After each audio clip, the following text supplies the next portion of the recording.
3. What up, YouTube? Episode 119. Got a couple guests in the house. Hello, hello. I hadn't even said your name yet. Oh. There's Jamie. I can introduce myself. Go ahead. Introduce yourself to everybody. Go ahead.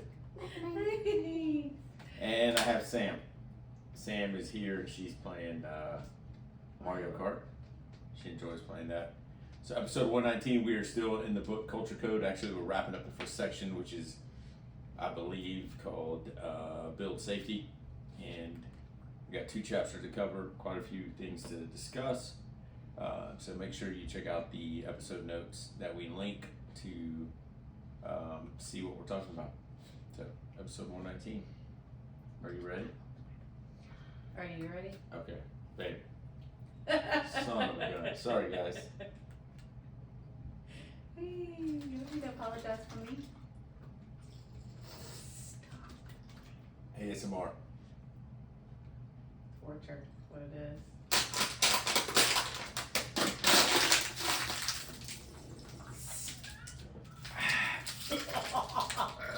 Oh my gosh! Sorry, YouTube. I But think it's portraying our mother. that's a little behind the scenes footage. That's what it Here we looks go. like in my life. 3, 2. Hey, hush, please. Son That of was a bitch. very delayed reaction. My stomach's talking now. Okay, here we go. 3, 2. Hey everyone, welcome back to the Made for More Consulting podcast. Mario here, episode 119. This is a podcast where we talk about leadership and personal development. We want to make sure that we motivate, inspire, and encourage everyone to continue to grow because we want to make sure that we make ourselves better so that in turn we make those around us better. And we know that we cannot pass along what we don't have. So growth is very important to us on this podcast. We are on episode 119 and just going to welcome back my wife, Jamie. Welcome back, babe. Thank you. Guys, go make sure you watch the YouTube video right at the beginning. She drops the F-bomb in front of my 9-year-old daughter. Oh my And, gosh. It was not funny. So did not. But yeah, make sure you go watch that. We got less than oh, well, by the way, Sam's here. She's playing Mario Kart. Having a few episodes where we let her stay here until she gets bored, but she has less than a month of school left. What? Yeah, so we are ready for our summer break. Probably head to Midland for a few weeks. And I know on June 11th, is that correct? Oh, yes. I'm teaching at First Baptist Church in Greenwood. So that'll be Good old interesting. Greenwood. That's where we graduated. That's also where my mom worked in the daycare years and years ago. Wait, I don't even remember if I was in middle school or in 5th grade or 6th grade. But yeah, so here we go, guys. Today we are wrapping up the first section of this book. This book is broken up into 3 sections. Today we're wrapping up the first section. So it's the Culture Code by Daniel Coyle. It's learning about how to build successful cultures at work and in relationships so you get the most out of your teams. So it's called the Culture Code: The Secrets of Highly Successful Groups. So far, there's no different than any other book that we've covered in the fact that it all starts with the leader. So if you haven't read this book, make sure you pick it up. It's a challenge as a leader, and as Simon Sinek says, so goes the leader, so goes the culture. So if you're the leader, if you're the boss, if you're the person in charge, the culture around you is the culture because of the way that you're leading it. And as Jocko says, every problem is a leadership problem. It starts at the top and trickles its way down. And so this book is helping us build culture. And you already may disagree, but who does the hiring? Who is in charge of allowing those people to hire? It all goes back to the leader. So today, we're going to keep going on this culture code. Just keep in mind that we don't read the entire book on our podcast. We cover the chapters that we've read ourselves outside of this, and we encourage ourselves to take the practical steps as we listen to this. So, first section of the book we wrap up is Build Safety. Are you leaving? Sam is leaving the room. And with that, Sam has left the room. Okay, so chapter 1, real recap, is the good apple. Do you remember the good apple? I think so.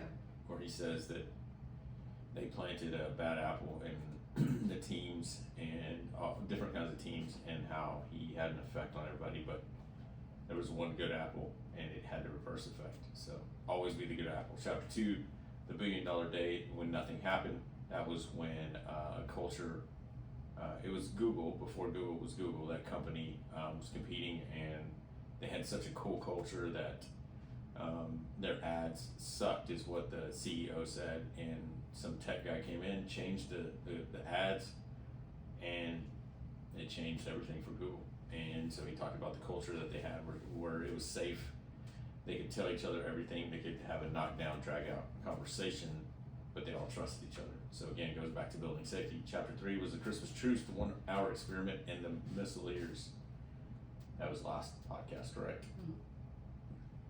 That's where we talked about the Christmas truce in the war, where proximity played a huge role, and the fact that both sides that were going against each other had so much in common that they began singing Christmas songs together, and this was a truce. I mean, these were people that hated each other, and all of a sudden they realized that they had a lot in common by proximity. So a lot of this, what we're saying in this first section of Build Safety, comes with proximity, trust, communication, and then chapter 4, the last one we covered last week, was how to build belonging. That's where we talked about Greg Popovich, the coach of the Spurs, and how he pretty much filled their cups, each one of his players' cups, with not just basketball, but with what was going on in the world, and how basketball was just a sport. But he shared that he cared for them, and again, it goes back to building safety, our entire topic for this section. So today, we're going to wrap up the skill of build safety. And I'm probably going to be the one that's doing most of the conversation, and Jamie will be here just to answer some of these questions. So this chapter is about a guy named Shay. His name is spelled H-S-I-E-H, but it's pronounced Shay, who created the company Zappos, and it's said that it's easier to get into Harvard than it is to get a job at Zappos. It's designed to, it has been designed and is one of the best companies to work for in the United States. They moved into Las Vegas, but first this guy was a introvert, was very quiet, but began to put some ideas to test and started just producing some amazing ideas. And I believe he went to MIT, was not the front runner as far as being the most social guy, but created Zappos, and the company got moved to Vegas. Someone bought it out, and so what he did, Shay went and bought the surrounding area around Zappos in Las Vegas to revive it with the same principles that he built the culture at Zappos. So again, Zappos is an amazing culture, work environment where people trust one another. They communicate with one another. So what he did was he bought the surrounding area around Zappos company, and he turned it into a small community, and he wanted to take that same culture and just infiltrate it in the city.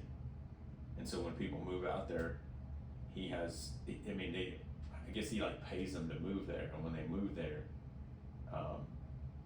they just ask where I do. He said, just go down there and we'll find out. And basically what they're doing is they all don't know what to do, but they start to see one another, and they start to introduce one another. Before you know it, these little, the culture of communication is what breaks down the walls without any oversight, without any rules or guidelines. And what he's showing us is that communication is key, but that people can get to know one another once they start communicating, and they don't need any oversight.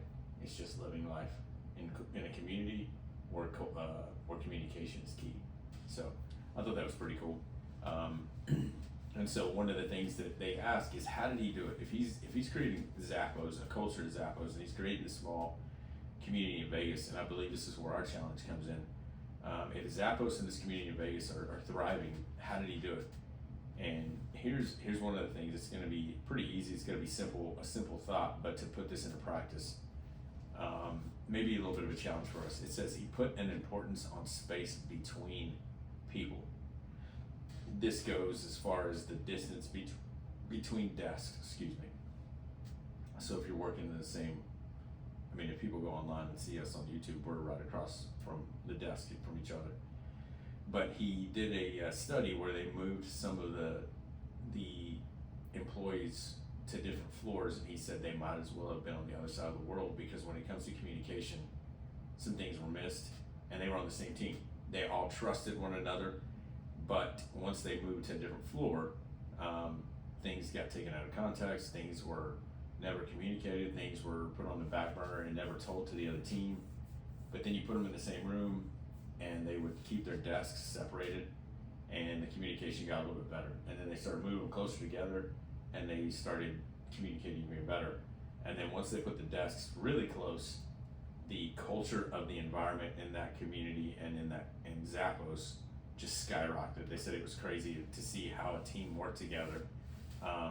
So because distance affects communication, the closer you are, the closer communication. The further you are, the tougher communication, and the tougher the distance is with people. So all that is about proximity. So what he's trying to do is bring people within a safe distance to build safety, but it all starts with communication and being next to one another. And I know that you work in an office by yourself. Yep. How do you communicate to people? Mostly email or messaging, Messaging, like text messages, or on the computer? like Teams. Oh, Teams you use messaging. Teams. Uh-huh. Okay. But for the people, like there's me in my own office, but across the hall is both of my supervisors. Yeah. So I have better communication with them because they can just pop in, or I can Yeah. walk across the hall and say something to them. But other people in the university that I have to communicate with, that's more challenging. Has it proven to be challenging? Yes. So that's what the whole point is. I know that where I worked, we had some of my best friends in the same room at the same desk, and I know that got to be challenging for some people that weren't. At first, we all started out with desks, different desks, and then we got one big conference desk, and everybody sat around it, and it was fun. We all ate together. And that's what's interesting is the closer you get, you begin to communicate with one another, but then you begin to create habits where you go, hey, we're all gonna go get lunch together.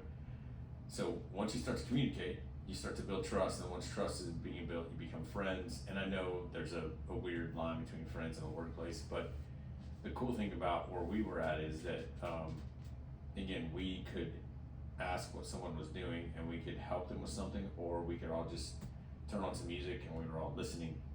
And it did come to a challenge for some people, but most of the time when we were on the same room at the same conference table,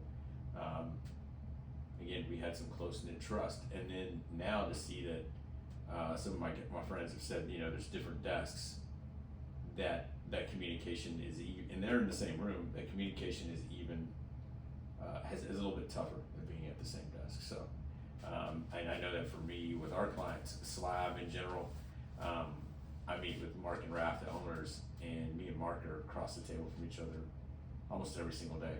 And same thing with Raph, when we meet, we're right there with them.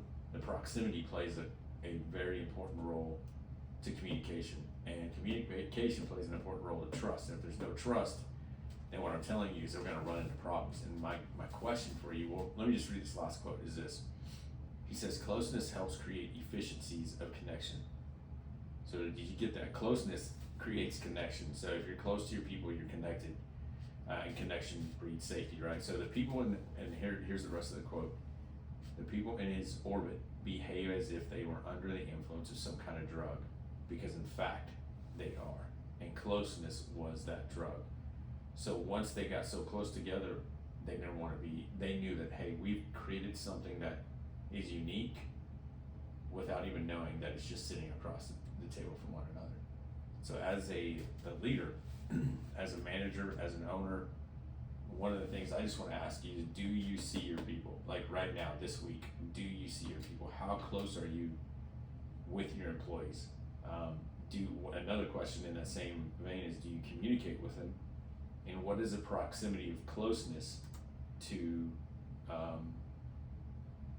those people? So all in one question, as the owner, leader, manager, do you see your people? Do you communicate with them? And what is your proximity of closeness to them? Because again, if this is telling us that the closer you are, the better connection you make, and the better connection begins to build trust, and to build trust you get team, and with team you get the safety. So I love that he says closeness creates connection. So as a leader, we got to ask ourselves, how close are we to the people that we are leading? And I believe Simon Sinek in Leaders Eat Last called it abstraction. If you are so far away from your people, they just become a number. And once they become a number, it's tougher to go back. It's like creating a leash for a dog. If you have a leash that's too long, to pull him in or rein him in because maybe you have kids playing somewhere is going to be tough on him or her because she knows what she's been given, and now you're taking her away. So as a leader, if you have all these employees and your abstraction, your space between them is a lot, and you don't know what they're going through, then from them to you, they think that you're just, again, pulling the puppet strings going, oh, you want me to do this. But if you're close to them, or real quick before moving on, if they see you as the puppet master and you see them as, hey, they're not doing their job, there's a gap there that needs to be filled, and that gap is closeness. Yeah, and I was gonna say, one of the challenges that I've noticed is since COVID and everything being virtual, you can do Zoom meetings, team meetings, anything without having to actually be in the room with that person. Yeah. That has a nice convenience to it, but that also feeds to the disconnect between employees. Mm-hmm. So if all your meetings are on a computer or on a phone, there's a good chance you're disconnected from your people, because I feel that in my connections with other people at work. I mean, they could be a building away, but yet we have meetings on Zoom, and so I don't really know those people. Yeah. So then we've got those challenges that come in because there's no personal connection. There's no connection, yeah. Mm-hmm. And that's what he's saying. And so I'll take what Jamie just said a step further. I work with a client, and they're working with a company that's helping them. They're in an integration to what they're doing.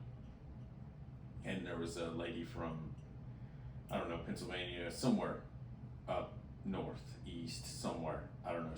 All we do is Zoom meeting with her, and we cannot figure out why our system's not working. Well, all of a sudden, the guy that is in the domain, two guys that are in the domain that work for the same company that we're trying to integrate with, contact us. We do a Zoom meeting, and what does he say? Hey, man, I'm just right up the road. Next Tuesday, let's set out and meet. And what that did to our client was they went, man, this is what we're talking about. If we're going to do training, virtual training is cool, but there's no connection. If you can come to my thing. Exactly. And so if you're, again, an owner, a leader, a boss, or maybe you're an employee and you work for someone and you see the culture is suffering, don't go in, crazy and start waving your arms saying, all right, your culture sucks and this. No, begin to see what are the reasons that it's suffering. Is it connection? Is it closeness? And those are the things that maybe you can take in and say, hey, I've seen some things, I've heard some things, I've read some things, I've done some research. Maybe we can all office a little bit closer. Hey, maybe we can move our desks together so we can have a connection. And if they ask what you're talking about, just say, hey, I know that cultures work best when we're closer together, and it may be a change in things. And as a leader, sometimes you got to put your ego in check to go, hey, do you really need your own office? Do you really need to be in your office 24/7? And with that said, I'm going to tell you one of the best things I heard this week came from a statement from SEAL Admiral Commander William McRaven. He used to be, he worked for the University of Texas, obviously was a Navy SEAL, but one of his books that just came out that we'll cover on the podcast a little bit later this year and he said this: a shepherd should smell like his sheep. And that's such a strong statement. Meaning, if you're the shepherd, how in the world do we know that you're a shepherd if you're freaking clean and you've never been around the sheep? How do you know if any sheep are missing? How do you know that any are injured? How do you know if any are lagging behind? A shepherd should smell like his sheep. And so I thought that title alone, I'm going, man, that's a solid reminder that we need to be around our people. We need to know about what's going on in our people's lives. So yeah, I thought that was good. Yeah, it's not always easy. No, heck no, because we all have jobs to do. Exactly. But if you want the end game result, the strategic win is to go. We need this. It's going to be slow. It's going to be, like you said, it's going to take patience. Mm-hmm. So, yeah, that's again, I'm going to repeat. A shepherd should smell like his sheep. So, how close are you to your people? If you're trying to build culture, how close are you to each other? That's another question.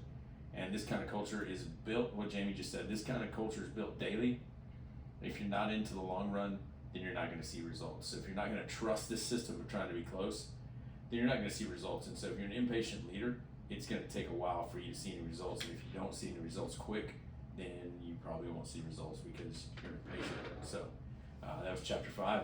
Chapter 5, wrapping up how to design for belonging.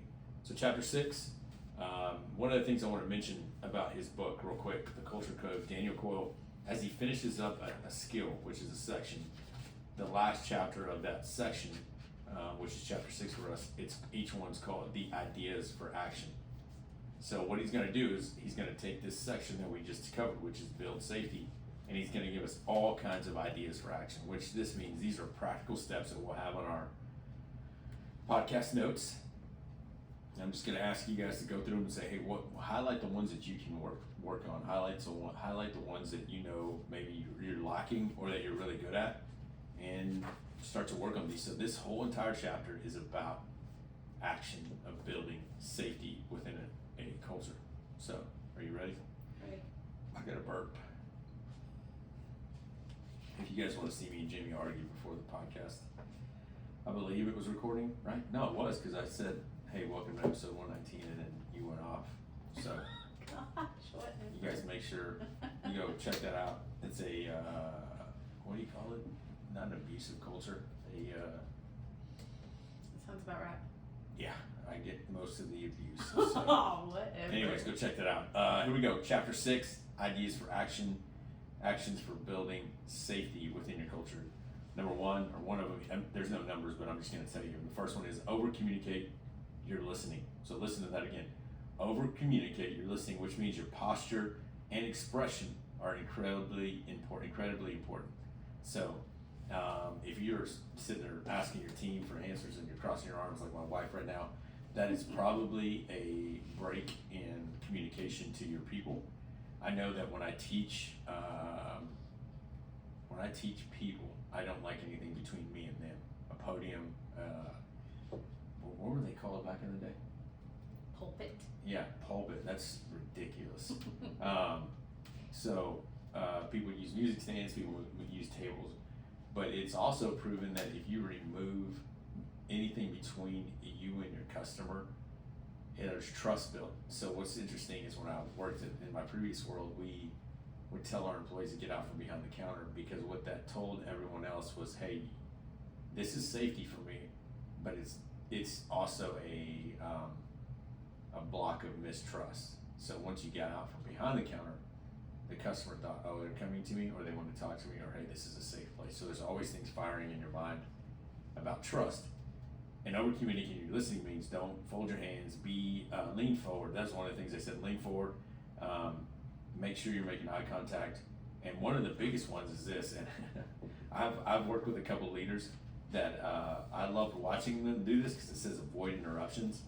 And I loved watching the leaders that I worked for because they couldn't stand interruptions. And I've also worked on that same team with people that love to interrupt. And so I always played that game of like, oh gosh, here it goes.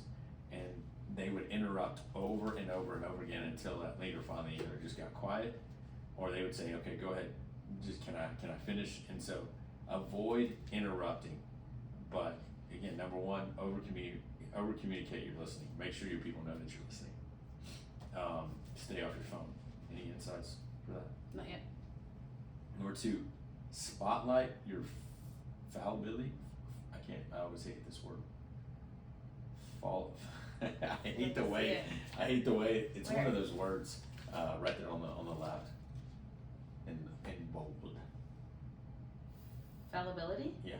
I think that's fallibility. Yeah, I always want to say fall, but fallibility, I don't know where that bookmark came from. That's not my bookmark. Spotlight your fallibility early on, especially if you're the leader.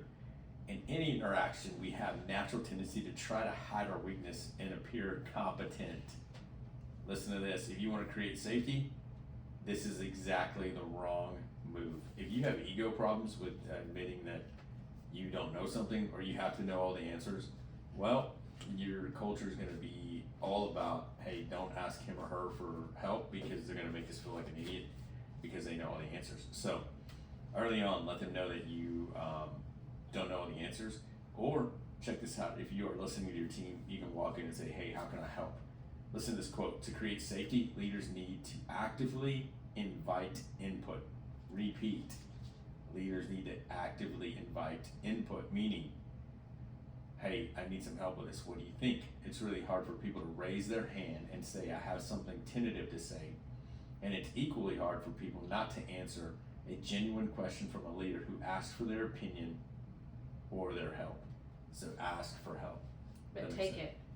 What do you mean? Like, show, maybe not all the time, but I think you have to show that you are taking some of their input and putting it into action, because if not, then they're still going to be silent. Yeah, and that starts from the very beginning. Like, if you don't have that kind of culture, they're probably going to go, why is he or she always asking for help now? Or why are they asking? So gradually go in and see what they're doing. Listen to them like he just said.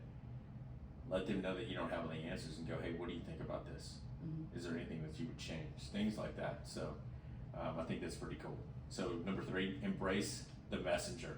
Most of the time you hear that statement of don't shoot the messenger. This time he says embrace the messenger. You have to hug the messenger and let them know how much you need that feedback. That way you can be sure that they feel safe enough to tell you the truth next time. Excuse me. So meaning, if you're going to ask for their opinion, let them know how much you appreciate it. Let them know that you're a team.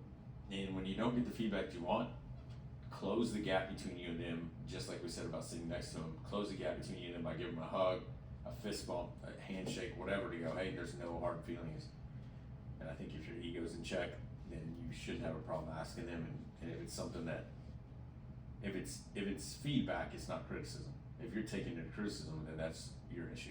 Right. You know what I'm saying? And anytime there's criticism, you gotta look for the truth. And if there's truth in it, then admit that, hey, you know what, that actually helped because I can see where you're coming from.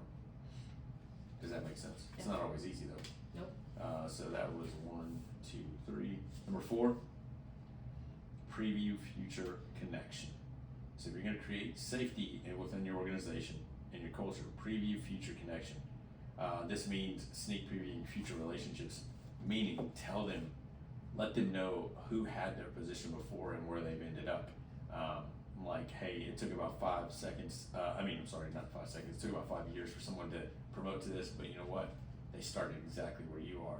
So you can get to that point, but we're gonna need you to follow through with this. I'm gonna be here to support you.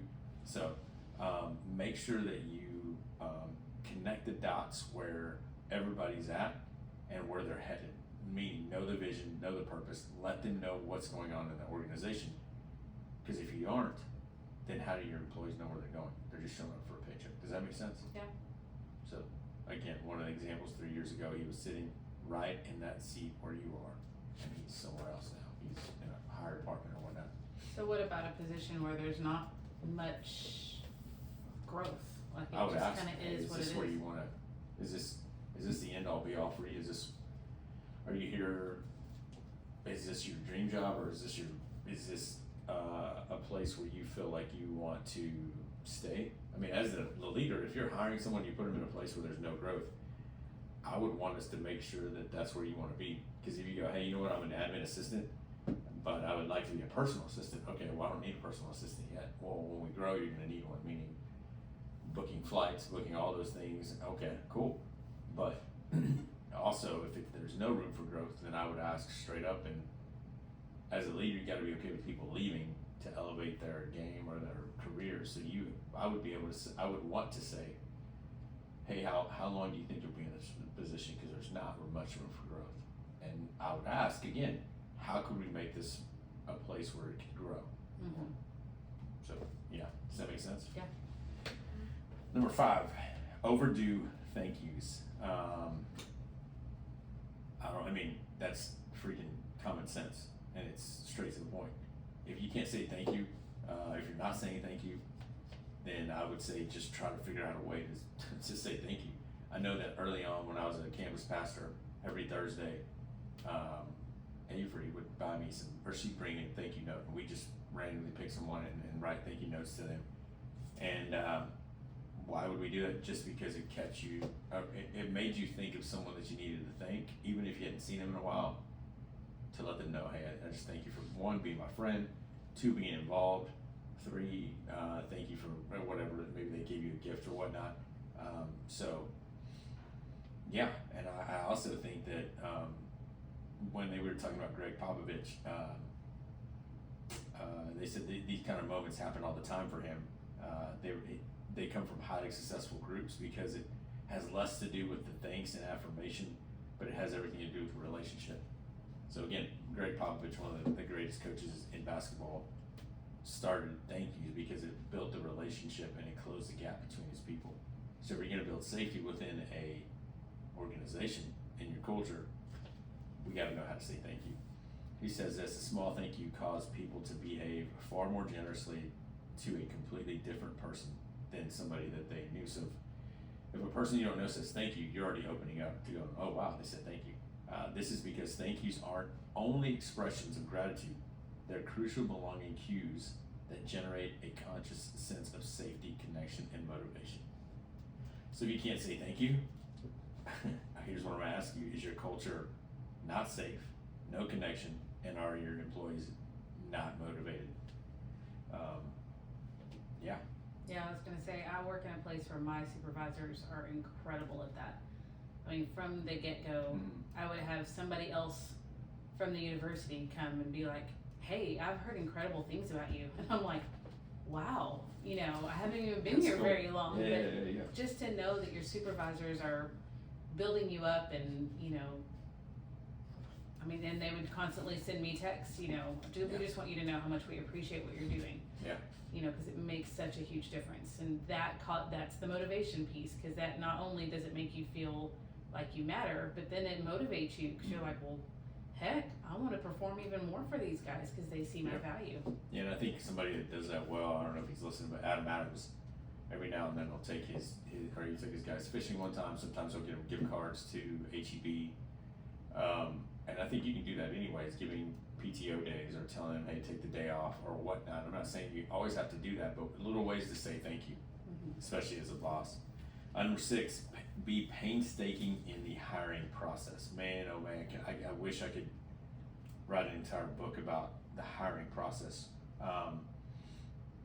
One of the things that successful groups, the way they approach hiring, it says this: most have built lengthy, demanding processes that seek to assess fit, contribution, thorough deep background research, and extensive interactions with large number of people in the group, and performance increasingly measured by tests. So again, they make it difficult to get in and easy to leave, like we've said before, but there's so many layers because they're going to look for these cues of, do you think you can belong here? What do you have to offer as far as trust and listening skills? Yeah, I think one of the things he says here, some groups like Zappos have added an extra layer of belonging cues. After training is complete, they offer trainees a $2,000 bonus if they quit. About 10% of the trainees accept the offer. So if you get hired there, they're gonna go, hey, I'll give you $2,000 right now to quit. That's a big deal, because if those people quit, then they weren't made for the culture. And I think that's freaking amazing. I think if you have an A-team player, somebody who trust is important to them, safety is important to them, and you have that kind of culture, they're not going to leave. But if they come in there and they're looking for a way to maybe make ends meet and they're living paycheck to paycheck, but they could care less about safety, they could be a detriment to the team. But then also on the flip side, that person may work their butt off to be accepted and part of the team. So be painstaking in the hiring process. And again, I got to tell you that as the leader, if you're the boss, the owner, the manager, whatever that's hiring, and there's a problem with an employee, I always go back to just saying, I'm sorry, but who hired that person? Well, the leader would say, I did. Well, then he or she's not trained. Well, I've trained them. Well, then there's no oversight. Well, I don't want to micromanage, but you need to inspect what you expect, because if you don't, in the end, it's up to you. And so, number 7, eliminate bad apples. Again, there's some, that's just, it's like 5 or 6 sentences there. There's nothing to read. It's just as plain as simple as eliminate the bad apples. Don't allow the bad apples to hurt the good apples, which means trust, safety, communication, connection on your team. Number 8, create safe, collision-rich spaces. So we talk about collisions. Collisions to them are interactions. So if you and I are sitting at a desk and we come up with a great idea, that's a collision. That's why he's saying create those spaces where people get together and make a connection through communication, which builds trust, which trust builds teamwork, teamwork builds culture. So he talks about SEAL Team 6 and the training that they have. He talks about workers. He says they found that workers were highly stressed and that the best reliever of the stress was time spent together away from their desks. So again, proximity is one when you're connecting, but if you take them away from their desk, go out to eat, whatever, walk away. Just walk away for a little bit, go have lunch. Coffee breaks, they said, little things like that. So if you're trying to create a safe culture, how often are you giving them a break? How often are you asking them to get up and just walk around? And again, some of these things that we've seen before, I saw in Apple was, they put company cafeterias, they put company hotels near to the place that they want to stay. They put 10-person tables instead of 4-person tables. They wanted people to get closer to these collisions, and it says create spaces that maximize collisions, which means create space that maximize cohesion, connectedness amongst the team. Yep. Yeah. That was something my boss told me on my first day. Was What's if you that? don't have anything to do, go walk around, go meet Yeah. people, go That's good. whatever it took to connect with other people, because he's very much on the same track of that connection and personal connections with people, Nice. causing you to want to stay at a place. Yeah, it pays off. It does. Number 9, make sure everyone has a voice. Ensuring that everyone has a voice is easy to talk about, but hard to accomplish. Meaning, don't just say that you want their input and then just turn the other ear, or again, that's just, it creates no courage, it creates no buy-in, it removes confidence in someone that comes and speaks their ideas, and then for them to just go, oh, you already knew what you were doing, but you just wanted me to talk. It says this, others establish regular forums where anyone can bring an issue or question before the group's leaders, no matter how controversial it is or might be. No matter how strong the rule, the underlying key is to have leaders who seek out connection and make sure voices are heard. So this group all got together and just said, hey, we're going to talk about something. Who wants to talk about something, no matter how controversial?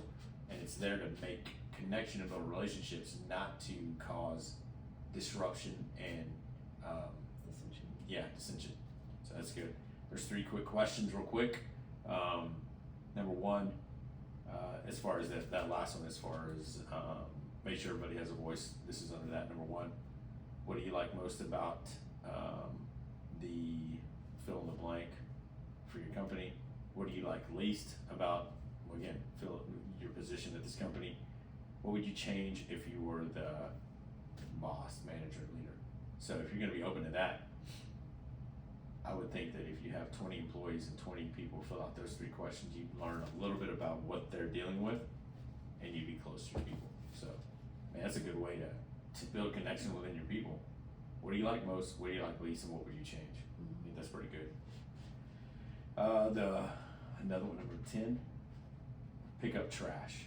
So one of the things that I've heard a lot, and we've seen multiple leaders do, is this guy in this book, he talks about John Wooden, one of the best freaking coaches in college basketball. Talked about the former McDonald's CEO, Fred Turner, walking up and down the parking lot picking up trash after McDonald's closed, and they're like, why is he picking up trash? It keeps him humble, it lets people know that he's not willing to do the hard work and the work that no one else wants to do, but it also takes pride in what he's doing and what his store's supposed to look like. So in our area, as a leader or boss, do your people see you doing the things that you probably shouldn't or wouldn't if they were you? And if they see you, I think it should create this, not uncomfortable, but this situation where as a employee you would go, hey, my boss should not do that. It says this is what I would call a muscular humility. and mindset of seeking simple ways to serve the group. Picking up trash is one example. Allocating parking places, freaking park at the back, picking up checks at meals, and providing the equity and salaries, particularly for startups. So again, how are you taking care of your people? Pick up trash, do the things. And really what this is doing, and when it's going back to our culture, it's creating safety and saying we're all in this together. Number 11, capitalize on threshold moments. When we enter new groups, our brains decide quickly whether to connect or not. So, of course, threshold moments don't only happen on day one, they happen every day. But the successful groups I visited paid attention to moments of arrival. They would pause, take time, acknowledge the presence of a new person. Marking the moment is special. We are all together now. So when someone gets hired, what do you do for them? And I mean, I'm guilty of that, helping our employees. It's so hard to make that special at 3 locations, but if I'm gonna work on one, that's one to work on, is to go, how are you making these people feel special? Because if you just make them feel special when they arrive, then they're gonna go, oh, this is just the honeymoon phase. Well, no, man, you gotta take care of your people. And I know one of the ways that we do this is Made for More is when we come in, we look at people's salaries, people's pay, and we gotta be competitive, and we gotta go, okay, man, if you wanna keep people, then you gotta, and eliminate turnover is make sure that you're paying them well. We don't have that much. Well, let's see what we can do. And let's see who's been around for long enough to give them a pay raise or a bonus or something because of the commitment that they've made to you and the loyalty. So capitalize on threshold moments, especially when they're hired. Number 12, avoid giving sandwich feedback. This is funny. Do you know what that is? Nope. So if I'm your supervisor, avoid giving sandwich feedback means I'm gonna tell you something good, then I'm gonna tell you the bad, and then I'm gonna end it with something good. What this does is it confuses the mindset of the employee because they're going, hold on, you told me something good, now you're telling me something bad, now you're telling me something good, so what am I supposed to work on? And so instead, he said, I saw them separate the 2 different processes. They handled the negatives through dialogue, first by asking if the person wants feedback, then having a learning focused 2-way conversation about the needed growth. So just have a separate meeting. Just say, hey man, for me, what I've suggested is if you don't have your reviews or your evaluations first month of the year, the 6th month of the year, and at the end, then or quarterly, then how do your people know they're doing well? How do they know where they're going? So it makes difficult conversations even more difficult if you don't have evaluations. So if you put evaluations into your process and systems, then you already have an evaluation going, hey, you can start with the good, or you can just start with a conversation saying, hey, here's what I saw on our visit, here's what I saw on our visit, here's what I've seen you do. And instead of sandwiching it at the end, just go, hey, now we're gonna talk about the process of getting better, the process of improvement. And here's 3 things that I see that we can do. So how can I help you get better in these 3 things? And tell me why you maybe aren't performing at the highest level in these 3 areas. So I would say adopt the evaluation process, because if you don't, then your employees never know how to do it. Does that make sense? Yeah. But also, in that same vein, it says that when you see someone doing good, share with them that they're doing good. Share with the team that they're doing good. Do it in front of people, do it in front of groups, because if you're only seeing the negative, then that's all they're gonna know you for, is they saw the negative. And one of the things that we're supposed to put our monthly email out, and it's called critical eye, not critical spirit. Meaning there's a difference between a critical eye and a critical spirit. If you're a critical spirit person, your people pick up on that quick. Oh no, great, here she comes, or here he comes. If you're a critical eye, then you know your people, and you don't want to come across as a critical spirit, but you want them to get better. So you tell them what you saw, but you don't beat them down, and you know what I'm saying, discourage them. Well, I think it all goes back to everything we've talked about though, is if you have that connection and you're saying your thank yous and you're, building people up as you go, then the feedback, if there's feedback that needs to happen about performance, something that's not going well, it's all going to be handled completely different and taken completely different because there's a relationship there. Yep. Yeah, you're right. You're totally right. And so the last one, number 13 maybe, embrace fun. It's the most fundamental sign of safety and connection. I know that sometimes me and Bang Bang Evans were I was about to say, you got to experience that. we had way too much fun. So much fun. And I think me and my brother, I think, had this in common where I remember when my brother would just shoot videos of him doing things around his warehouse, whether he was jacking around with other guys and they didn't know, and he was behind them making all kinds of gestures. But I don't think, and that's what I'm saying, it's funny that I think me and my brother have that in common where we just want to have fun. Mm-hmm. But I don't think people see that from the outside and go, he's a prankster. Not a prankster, he's more of a jokester. And for me, I think one of the things that I still do to this day with our clients is I say, hey, what's that? And they look to the ground and I just keep walking because there's nothing there. And it's the stupidest joke, but they'll walk by me and I say, hey, what is that? And they look down, or I'd say, look up. And they're sitting there looking forever and I just walk off and they're like, hey, what did he see? And I'm like, there was never anything there. Little things like that to break the ice, to just have some fun.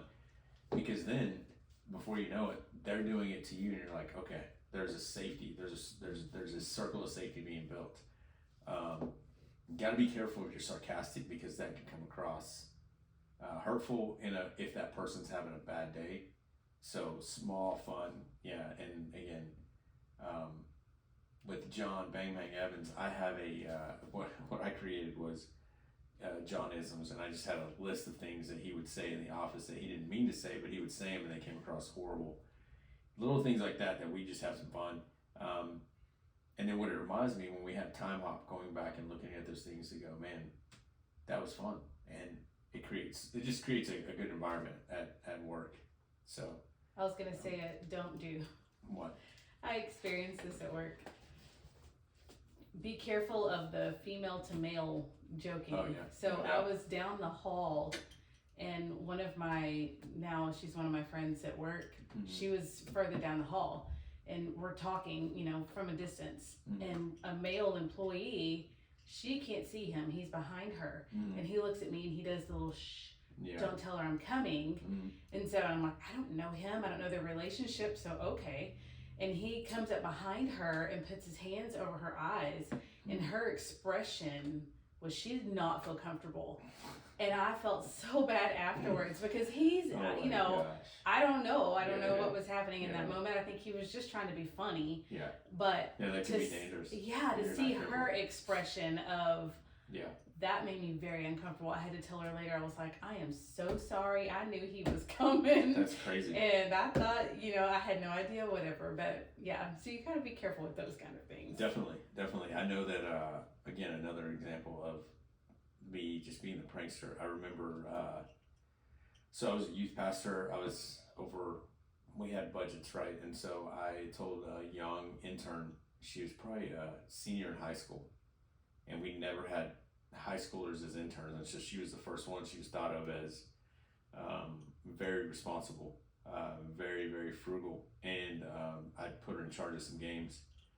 And I sent her a text and I said, hey, I need you to meet me at the church right now because it's not good. And she said, what? I said that you overwent the budget and I got my butt chewed out. And so she said, oh my gosh, are you serious? I said, yeah, you just need to meet me there because I need to talk to you about something.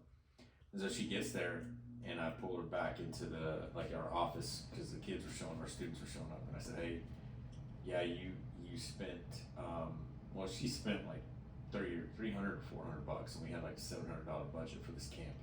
So she was way under budget. And I said, yeah, we only had a $250 budget, and you spent $350 to $400.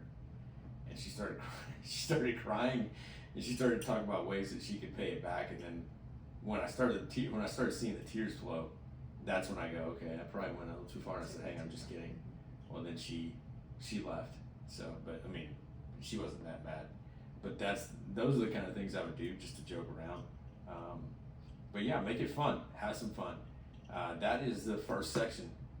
And again, all this goes back to building safety within a group. And I keep saying building safety, and I just wrapped up with that story of making someone feel like they're horrible and crying. But no, seriously, Ideas for Action is a really good section of this book. If you haven't read it, The Culture Code, make sure you go get it. We're gonna start the next section next week, so we're going over build safety. The second section is going to be shared vulnerability. So we're gonna talk about being vulnerable, and there's quite a few chapters in that. So we'll start that next week. But I would make sure that you write some things down. Go to our podcast notes. I'm gonna put all the ideas for action there. Maybe you can share them with your group, share them with your leader, figure out which ones you need to work on. So, good section. Real quick, big thank you to everyone that listens, because last month was our biggest month. I don't know if I said that last week. Were we here last week? I don't know. Last month was our biggest month of the year. Or no, last month was our biggest month ever since this podcast has been out. Just continues to grow. So thank you for sharing. Thank you for listening wherever you listen to podcasts. Thank you for all the texts, the messages. And now I'd like to ask you to do something, and I usually don't, but would you go to YouTube, look up, I'll look it up right now. Let me see what the actual channel is called, and I'll put it also in the podcast notes, because what I'd love for you to do is go to youtube.com and look up, I know when you look up the correct profile, it has the Made for More logo in the corner. And of course our Wi-Fi is being stupid right now. You son of a gun. Well, just go to YouTube, and I would ask you, would you mind giving us a subscribe? So just click on that. We just put out videos on our podcast, which there's really nothing special, but we're gonna start attempting to put new videos out that help with content and leaders. So would you mind going to YouTube and hit subscribe? I will put that in the podcast notes. Just subscribe, and yeah, you got anything else? No, on YouTube you get to see our beautiful faces. Yeah, I am gonna, well, there is a piece in there from today that you get to see my wife and my daughter. I don't know what they were doing. They were hitting each other or something. You're so full of it. Your mom. Hi Cheryl, if you're listening. It's a culture of safety here. But again, thank you for listening, and remember, we exist for more. We're here to offer more. Don't ever give up. Every single one of us is made for more. Later, guys. See ya. All right, YouTube, thank y'all for joining us, and we will see you guys on the flippity flip. Oh my God.